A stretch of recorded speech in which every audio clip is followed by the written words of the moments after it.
ጤና ይስጥልን የዕለቱን ዜናዎች ከምናሰማበት ሰዓት ላይ ደርሰናል። እስከ ዜናዎቻችን ፍጻሜ ላይክ እና ሼር እንዲሁም ሰብስክራይብ በማድረግ አብራችሁን ቆዩ። የኢትዮጵያ እስልምና ጉዳዮች ጠቅላይ ምክር ቤት ከኢራን ጎን መሆኑን ገለጸ። የኻሜኒ ደም ካልተመለሰ የወደፊት መሪዎቻችን ሰላም አያገኙም ሲሉ አክራሪው የሃይማኖት አባት አሊሬዛ ፓናሂያን የቅስቀሳ ንግግር አደረጉ። የእስራኤል የመከላከያ ሚኒስቴር የኻሜኒን ተተኪ እንገድላለን ሲሉ ዛቱ።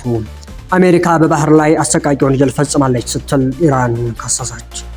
የዓለምን ፖለቲካ እጅግ አስደንጋጭ በሆነ መልኩ የለወጠ መግለጫ ከወደ ሰሜን ኮሪያ ተሰምቷል ተባለ። ኢራን ዛሬ ማለዳ በእስራኤል ላይ አዲስ የሚሳኤል ጥቃት ስትሰነዝር በአሜሪካ የጦር ሰፈሮች ላይም ጥቃት መፈጸሟ ተገለጸ።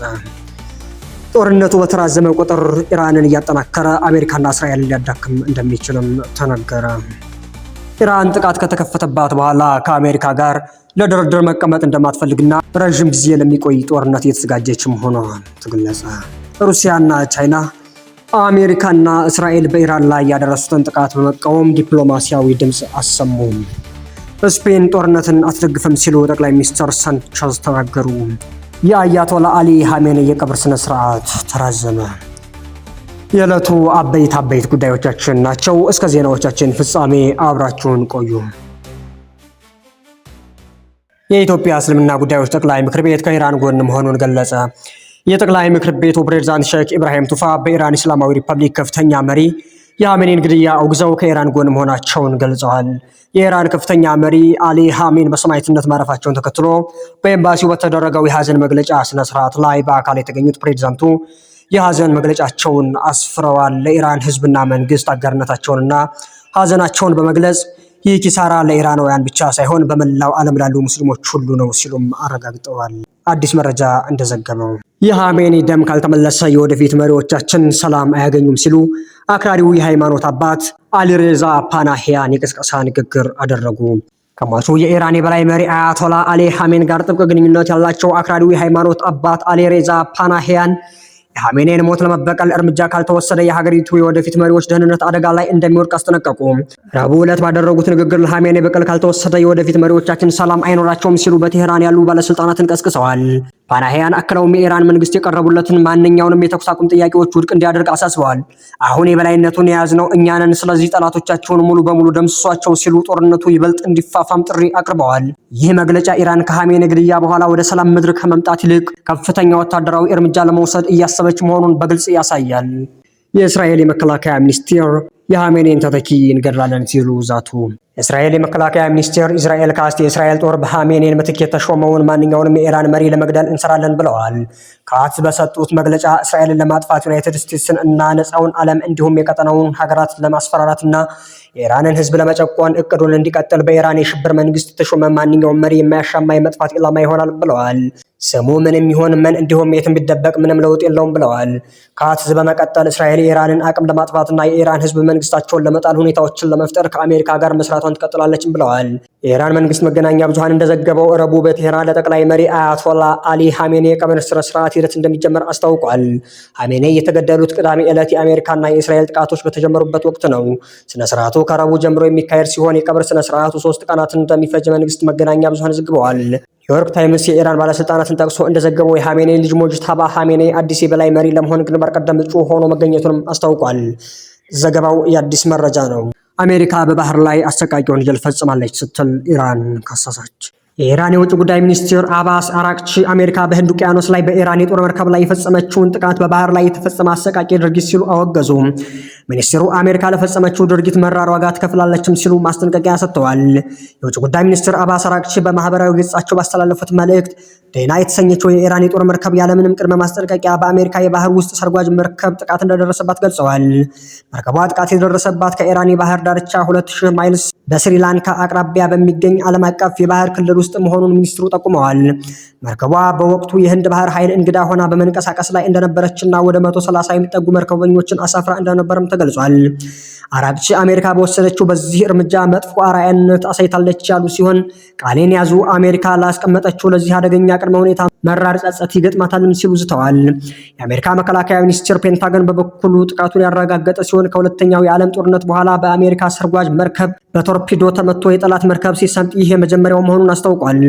በዚህ ጥቃት ቢያንስ 87 የኢራን ባህር ኃይል አባላት መገደላቸው የተነገረ ሲሆን ድርጊቱ በአሜሪካ እስራኤልና ኢራን መካከል እየተፋፋመ የመጣውን ቀጠናዊ ውጥረት ይበልጥ ይጨምራል ተብሏል። አዲስ መረጃ እንደዘገበው የዓለምን ፖለቲካ እጅግ አስደንጋጭ በሆነ መልኩ የለወጠ መግለጫ ከወደ ሰሜን ኮሪያ ተሰምቷል ተባለ። የዓለምን ፖለቲካ እጅግ አስደንጋጭ በሆነ መልኩ የለወጠ መግለጫ ከወደ ሰሜን ኮሪያ ተሰምቷል። የሀገሪቱ መሪ ኪም ጆንግ ኡን በመካከለኛው ምስራቅ እየተካሄደ ባለው ጦርነት ጣልቃ ለመግባት የሚያስችል እጅግ አደገኛና ጠንከር ያለ ማስጠንቀቂያ ሰጥተዋል። መሪው በይፋዊ መግለጫቸው እንዳሳወቁት በኢራን ምድር የሚገኙ የሰሜን ኮሪያ ዜጎች ደህንነት ላይ ምንም አይነት ድርድር እንደማያደርጉና አንድም የሀገሬ ዜጋ ላይ ጉዳት ከደረሰ ሰሜን ኮሪያ ያለምንም ማመንታትና ቅድመ ሁኔታ ወደ ጦርነቱ ትገባለች ሲሉ ዓለምን ያስደነገጠ ዛቻ ሰንዝረዋል። ይህ የኪም ጆንግ ኡን ንግግር በቀጠናው ላይ ያለውን ውጥረት ወደ ሶስተኛው የዓለም ጦርነት ሊቀይረው ይችላል የሚል ከፍተኛ ስጋት በዓለም አቀፉ ማህበረሰብ ዘንድም ፈጥሯል። ተንታኞች እንደሚሉት የፒዮንግያንግ ቁጣ ለኢራን ትልቅ ወታደራዊ የጀርባ አጥንት ሊሆን የሚችል ሲሆን አሜሪካና አጋሮቿን ደግሞ ወደ ከፋ ወታደራዊ አጣብቂኝ ውስጥ የሚከት ነው ተብሏል። የሰሜን ኮሪያ የኒውክሌር አቅምና የረዥም ርቀት ሚሳኤል ቴክኖሎጂ መኖሩ ደግሞ ማስጠንቀቂያውን እጅግ አስፈሪ አድርጎታል። ዓለም አቀፍ የዲፕሎማሲ ተቋማት የሰሜን ኮሪያን ቀጣይ እርምጃ በከፍተኛ ጥንቃቄ እየተከታተሉም ይገኛል። አዲስ መረጃ እንደዘገበው ኢራን ዛሬ ማለዳ በእስራኤል ላይ አዲስ የሚሳኤል ጥቃት ስትሰነዝር በአሜሪካ የጦር ሰፈሮች ላይም ጥቃት መፈጸሟ ተገለጸ። እስራኤል በርካታ የሚሳኤል ጥቃቶች ከኢራን የተሰነዘሩባት መሆኑን ያስታወቀች ሲሆን በቴል አቪቭ እና በኢየሩሳሌም ከተሞች የጥቃት ማስጠንቀቂያ ደወሎች ተሰምተዋል። የኢራን መንግስታዊ ቴሌቪዥን እንደገለጸው ተጨማሪ ጥቃቶች በመካከለኛው ምስራቅ የሚገኙ የአሜሪካ የጦር ሰፈሮችን ኢላማ አድርገዋል። በሌላ በኩል የእስራኤል ጦር የሄዝቦላህ ታጣቂ ቡድንን ኢላማ ያደረገ አዲስ ጥቃት በሊባኖስ ላይ መጀመሩን አስታውቋል። ከሰኞ ጀምሮ እስራኤል በሊባኖስ ላይ በሰነዘረችው ጥቃት እስካሁን ከ72 በላይ ሰዎች መገደላቸውንና ከ437 በላይ መቁሰላቸውን የሊባኖስ ጤና ሚኒስቴር መረጃዎች ያመላክታሉ። በተጨማሪም ጥቃቱን ተከትሎ ከ83,000 በላይ ሰዎች ከመኖሪያ ቀያቸው ተፈናቅለዋል ሲል ቢቢሲ ዘግቧል። ጦርነቱ በተራዘመ ቁጥር ኢራንን እያጠናከረ አሜሪካና እስራኤል ሊያዳክም እንደሚችልም ተነገረ። የፖለቲካ ተንታኝና የጀዳል ቲቪ አቅራቢ አሊ አሊዛዴህ ኢራን ጦርነቱን ከአሜሪካና እስራኤል የበለጠ ረዥም ጊዜ ለማስኬድ የሚያስችል ሀብት እንዳላት ተናግረዋል። ከለንደን አሊ አሊዛዴህ እንደተናገሩት የኢራን የመከላከያ ስትራቴጂ የተገነባው በቤት ውስጥ በተመረተ በጣም ርካሽ ወጪ ባለው ሚሳኤልና ድሮን ሲሆን ይህም ምዕራባውያን ከሚያወጡት የአየር መቃወሚያ ጋር ሲነጻጸር መሆኑን ግምት ውስጥ ማስገባት አለብን ብለዋል። ስለዚህ ይህ ጦርነት ከቀጠለ ለኢራን የሚጠቅም ይመስለኛልም ብለዋል። አሊዛዴህ ምንም እንኳን ትራምፕ ለ4 እና ለ5 ሳምንታት ጦርነት የተዘጋጀ ሆኖ ቢሉም እስራኤልና አሜሪካ ባለፈው ሰኔ ወር በኢራን ላይ የተከፈቱት የ12 ቀናት ጦርነት የሚያሳየው እያንዳንዱ ቀን ባለፈ ቁጥር ለእስራኤላውያን የበለጠ አስቸጋሪ እንደሚሆን አመልክቷል። እስራኤልና አሜሪካ ለጸረ አየር ሚሳኤሎችና ለእስራኤል ግዛት እንዲሁም ሌሎች የአሜሪካን ሰፈሮችን የሚከላከሉበት መሳሪያ እያለቀባቸው ባለበት ወቅት ከፍተኛ ወጪ ለማውጣት ፈቃደኛ መሆናቸውን ማየት አለብን ያሉት አሊዛዴህ ትራምፕን ወደዚህ ጦርነት በእስራኤል ተጎትተው ነበር፣ እናም የኢራን መንግስት ምን ያህል ጠንካራ እንደሆነ ሊረዱት አልቻሉም የሚለውን እያደገ የመጣውን አስተያየት አስተጋብተዋል። ግዛቱ በጣም ጠንካራና በጣም ተለዋዋጭ ነው። ስለዚህ ይህ በትራምፕ ላይ የተጣለው የጋራ ጦርነት ነው ብዬ አስባለሁ። እናም ትራምፕ ራሳቸው እንዴት እዚህ ውስጥ እንደገቡ ለመረዳት አይኖቻቸውን እየከፈቱ ነው ብለዋል። አዲስ መረጃ እንደዘገበው ኢራን ጥቃት ከተከፈተባት በኋላ ከአሜሪካ ጋር ለድርድር መቀመጥ እንደማትፈልግና ረዥም ጊዜ ለሚቆይ ጦርነት እየተዘጋጀች መሆኗ ተገለጸ።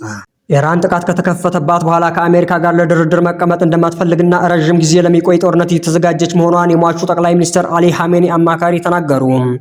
አማካሪው መሐመድ ሙሃባር ዛሬ እንደተናገሩት ሀገራቸው ከዩናይትድ ስቴትስ ጋር ለመደራደር ፍላጎት የላትም፣ ለተራዘመ ጦርነት ተዘጋጅታለች በማለት ድርድር እንደማይኖር አመልክተዋል። ለሀገሪቱ መንግስት ቴሌቪዥን በሰጡት መግለጫ አማካሪው በአሜሪካኖች ላይ ስለማንተማመን ለድርድር የሚሆን መሰረት የለም፣ እስከፈለግነው ጊዜ ድረስ ጦርነቱን ለመቀጠል እንችላለን ሲሉም ተናግረዋል። ይህ በእንዲሁ እንዳለ ፕሬዚዳንት ትራምፕ ከሀገራቸው ጦር መሳሪያ አምራች ኩባንያዎች ከፍተኛ ባለስልጣናት ጋር ዋይት ሀውስ ውስጥ ነገ አርብ ሊነጋገሩ መሆኑን ሮይተርስ የዜና ወኪል ዘግቧል።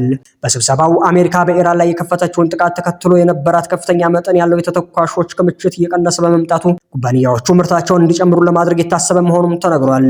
ከዚህ በተጨማሪም የአሜሪካ መከላከያ ሚኒስቴር ፔንታጎን በመካከለኛው ምስራቅና በሌሎችም ቦታዎች ጥቅም ላይ የዋሉ የጦር መሳሪያዎችን ለመተካት $50 ቢሊዮን የሚደርስ ተጨማሪ በጀት ለመጠየቅ የተዘጋጀ መሆኑንም ሮይተርስ ዘግቧል። የአሜሪካ መንግስት የጦር መሳሪያ አምራቾች ላይ ምርታቸውን እንዲጨምሩ ከፍተኛ ግፊት እያደረገ ሲሆን ፕሬዝዳንት ትራምፕ በሚጠበቅባቸው መጠን እያመረቱ አይደለም የተባሉ ኩባንያዎች ተለይተው እንዲቀርቡ ባለፈው ዓመት አዘውም ነበር። አዲስ መረጃ እንደዘገበው ሩሲያና ቻይና አሜሪካና እስራኤል በኢራን ላይ ያደረሱትን ጥቃት በመቃወም ዲፕሎማሲያዊ ድምፅ አሰሙ። ሩሲያና ቻይና አሜሪካና እስራኤል በኢራን ላይ ያደረሱትን ጥቃት በመንቀፍ ሞስኮ ቴሄራን የኒውክሌር ጦር መሳሪያ እየሰራች ስለመሆኗ ምንም አይነት መረጃ አላየሁም ስትል ቤጂንግ የጋራ ጥቃቱን በአስቸኳይ እንዲያቆሙ ጠይቃለች። የቻይና የውጭ ጉዳይ ሚኒስትር ዋንግ ይ ለእስራኤል አቻቸው ጌዲዮን ሳር እንደተናገሩት በኢራን ላይ የተፈጸመው ጥቃት በዋሽንግተን እና ቴሄራን መካከል የተደረገው ድርድር የእስራኤልን የደህንነት ስጋቶች ለመፍታት ከፍተኛ መሻሻል እያሳየ ነበር ሲሉ የቻይና የውጭ ጉዳይ ሚኒስትር በመግለጫው ገልጿል። በሚያሳዝን ሁኔታ ይህ ሂደት በወታደራዊ እርምጃ ተቋርጧል። ቻይና በእስራኤልና ዩናይትድ ስቴትስ በኢራን ላይ የሚሰነዘረውን ማንኛውንም ወታደራዊ ጥቃት ትቃወማለች ሲሉ ዋንግ ለእስራኤሉ የውጭ ጉዳይ ሚኒስትር በስልክ ባደረጉት ቆይታ ተናግረዋል ሲልም ሚኒስትሩ ገልጿል። ቻይና ተጨማሪ መባባስ እና የግጭቱን ከቁጥጥር ውጪ መሆኑን ለመከላከል ወታደራዊ እንቅስቃሴዎች በአስቸኳይ እንዲቆሙ ትቃወማለች ሲሉ ዋንግ አክለዋል። ኃይል ችግሮችን መፍታት አይችልም፣ ይልቁንም አዳዲስ ችግሮችንና ከባባድ የረጅም ጊዜ ውጤቶችን ያስከትላል ብለዋል። የቻይና የውጭ ጉዳይ ሚኒስቴር እንደገለጸው ሳር በኢራን ውስጥ የቻይና ሰራተኞችንና ተቋማትን ደህንነት ለማረጋገጥ ተጨባጭ እርምጃዎችን ለመውሰድ ከዋንግ የቀረበውን ጥያቄ እስራኤል ተስማምታለች። ስፔን ጦርነትን አትደግፍም ሲሉ ጠቅላይ ሚኒስትር ሳንቼዝ ተናገሩ። ዩናይትድ ስቴትስ እና እስራኤል ኢራን ላይ ያደረሱትን ጥቃት የሚነቅፉት ጠቅላይ ሚኒስትር ሳንቼዝ የመንግስታቸው አቋም ጦርነትን አይደግፍም፣ የስፔን ህዝብ ይህንን አደጋ ይቃወማልን ብለዋል። የአውሮፓውያን አቆጣጠር በ2003 የኢራቅ ወረራ የበለጠ አስተማማኝ ዓለም እንዳይፈጠር ምክንያት ሆኗል። አሁንም በኢራን ላይ የሚካሄደው ጦርነት የበለጠ ፍትሐዊ ዓለም አቀፍ ስርዓት፣ ጤናማ አካባቢ ወይንም ለሰዎች ህይወት መሻሻል እንደማይሆን ተናግረዋል። ሳንቼዝ አሁን ያለው ቀውስ የሰው ልጅ ታላላቅ አደጋዎች እንዴት እንደሚጀምሩ በመግለጫቸው በማንሳት መንግስታት በሚሊዮኖች የሚቆጠሩ ሰዎች ጣፈንታ ጋር የሩሲያን አይነት ጨዋታ በድጋሚ መጫወት የለባቸውም ብለዋል። ትራምፕ የአሜሪካ ጦር ስፍራቸውን በኢራን ላይ ከሚሰነዝረው ጥቃት ጋር ለተያያዙ ተልዕኮዎች እንዲውል ባለማቀዷ ከስፔን ጋር ያላቸውን የንግድ ልውውጥ እንደሚያቋርጡ ዝተዋል። በሌላ መረጃ መቀመጫውን አሜሪካ ያደረገው የሰብአዊ መብት ተሟጋቾች ከቅዳሜ ጀምሮ እስራኤልና አሜሪካ በኢራን ላይ በከፈቱት ጥቃት 1097 ንጹሃን ዜጎች መገደላቸውን አስታውቋል። ከነዚህም ውስጥ 181 ያህሉ ከ10 ዓመት በታች ያሉ ህጻናት መሆናቸውን ኤጀንሲው ገልጿል። 100 ህጻናትን ጨምሮ የተጎዱት ሰዎች ቁጥር 5402 ደርሷል ሲልም አክሎ ገልጿል። ባለፉት 24 ሰዓታት ውስጥ ብቻ ቢያንስ 104 ጥቃቶች ተፈጽመዋል። ወታደራዊ ካምፖች፣ የህክምና ማዕከሎችና የመኖሪያ አካባቢዎች መመታታቸውንም በሪፖርቱ ገልጿል። በመቶዎች የሚቆጠሩ ተጨማሪ የሟቾች ቁጥር ሁኔታ እየተገመገመም ይገኛል። የአያቶላ አሊ ኻሜኔይ የቀብር ስነ ስርዓት ተራዘመ። ባለፈው ቅዳሜ በደረሰ የአየር ጥቃት ህይወታቸው ያለፈው የኢራን መንፈሳዊ መሪ አያቶላ አሊ ኻሜኔይ የስንብት ስነ ስርዓት መራዘሙን የሀገሪቱ መንግስት አስታወቀ። እንደ አናዶሉ ዘገባ ከሆነ ዛሬ ምሽት ሊጀመር የነበረው የ3 ቀናት የሀዘን መርሃ ግብር የተራዘመው ከመጠን በላይ የሆነ ህዝብ ይገኛል ተብሎ በመታሰቡም ነው። የቀብር ስነ ስርዓቱ በቴሄራን ኢማም ኾሜኔይ መስጂድ እንዲካሄድ ታቅዶ የነበረ ሲሆን መሪው በትውልድ ቦታቸው መሻሃድ ሊቀበሩ እንደሚችሉ እየተዘገበ ይገኛል። በዚህ ጥቃት የኻሜኔይ ባለቤትና ልጆችን ጨምሮ በርካታ ሰዎች መገደላቸውም ይታወቃል። ኢራን ለ40 ቀናት የሚቆይ ብሔራዊ ሀዘን ያወጀች ሲሆን አዲስ የተመረጠው የቀብር ቀን ወደፊት እንደሚገለጽም አስታውቃለች። የኢትዮጵያ ሰብአዊ መብቶች ኮሚሽን ኢሰመኮ በኦሮሚያ ክልል አርሲ ዞን የተለያዩ ወረዳዎች ውስጥ በንጹሃን ዜጎች ላይ የተፈጸመ ያለውን ግድያ፣ መፈናቀልና እገታ ለመግታት መንግስት በቂ የጸጥታ ኃይል በአስቸኳይ እንዲያሰማራ ጥሪ ያቀረበ። ኮሚሽኑ ባወጣው መግለጫ ከጥቅምት 2018 ዓ.ም ጀምሮ በሸርካ፣ በጉና፣ በመርቲና በሌሎች የአርሲ ዞን ወረዳዎች የታጠቁ ኃይሎች በፈጸሙት ተደጋጋሚ ጥቃት የሰው ህይወት መጥፋቱን፣ የአካል ጉዳት መድረሱንና መጠነ ሰፊ የንብረት ውድመት መከሰቱን ገልጿል። እንደ ኮሚሽኑ ሪፖርት ከሆነ ግጭቱ ባለፉት ቀናት ተባብሶ የቀጠለ ሲሆን የሚከተሉት ነጥቦች ተጠቃሽ ናቸው። የካቲት 19 ቀን በሸርካና ሮቤ ወረዳዎች በታጣቂዎች በደረሰ ጥቃት ንጹሃን ተገድለዋል። ከግድያው በተጨማሪ በርካታ ሰዎች ተጠልፈው መወሰዳቸውም ተረጋግጧል። በወቅታዊ የጸጥታ ችግር ምክንያት በሺዎች የሚቆጠሩ ነዋሪዎች ቀያቸውን ጥለው ለመሰደድም ተገደዋል። መንግስት የዜጎችን ደህንነት የማስከበር ህገ መንግስታዊ ግዴታው ሊወጣ ይገባል ያሉት የኢሰመኮ ዋና ኮሚሽነር ብርሃኑ አዴሎ ለተፈናቀሉ ዜጎችም አስቸኳይ የሰብአዊ ድጋፍ እንዲቀርብ አሳስበዋል። የኢትዮጵያ ኦርቶዶክስ ተዋሕዶ ቤተክርስቲያንና የኢትዮጵያ እስልምና ጉዳዮች ጠቅላይ ምክር ቤት ጥቃቱን በጽኑ አውግዘዋል። ተቋማቱ መንግስት በንጹሃን ላይ እየደረሰ ያለውን ሰቆቃ የማስቆም ኃላፊነቱን እንዲወጣም በጋራ መጠየቃቸው ይታወሳል። እስከ ዘገባ መጠናቀቂያ ድረስ ከፌዴራልም ሆነ ከኦሮሚያ ክልላዊ መንግስት በጉዳዩ ላይ የተሰጠ ይፋዊ ምላሽ የለም። ይሁን እንጂ ኮሚሽኑ በንጹሃን ላይ ለደረሰው ጥቃት ተጠያቂ የሆኑ አካላት ተለይተው ለህግ እንዲቀርቡና ገለልተኛ ምርመራ እንዲደረግ ግፊት ማድረጉን ቀጥሏል።